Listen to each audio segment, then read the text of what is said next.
জীবনের কঠিন সময়ে নিজেকে শান্ত রাখাই হচ্ছে উত্তম। হ্যালো এভরিওয়ান, আসসালামু আলাইকুম। জায়াজ মম থেকে নিয়ে আসলাম আপনাদের জন্য আরও একটা নতুন ভিডিও।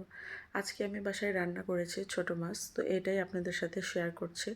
ছোটো মাছ রান্না করার জন্য আমি এখানে নিয়ে নিয়েছি একটু ডাঁটা কুচি করে, এর মধ্যে একটা আলু কুচি দিয়েছি, এখানে একটু পেঁয়াজ কুচি নিয়েছি কাঁচামরিচ।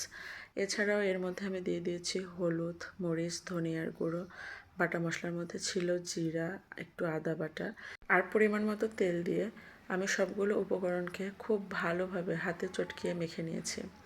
এভাবে হাতে মাখানো মাছের তরকারি বা ছোটো মাছের তরকারিগুলো আমার কাছে ভীষণ ভালো লাগে। তো সব কিছু দিয়ে মাখিয়ে নেওয়ার পর এর মধ্যে আমি মাছ দিয়ে আর একটু মাখিয়ে নিয়েছি। এখানে মাখিয়ে নেওয়ার পর একটু পানি বের হয়েছে, আমি এখানে আর কোনো পানি অ্যাড করি নাই।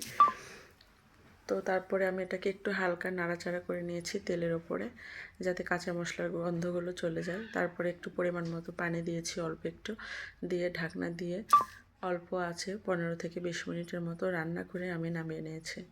তো আমার কাছে ভীষণ ভালো লেগেছে। এখন আপনারা চাইলে বাসায় এভাবে রান্না করতে পারেন। ভালো থাকবেন, আল্লাহ হাফেজ।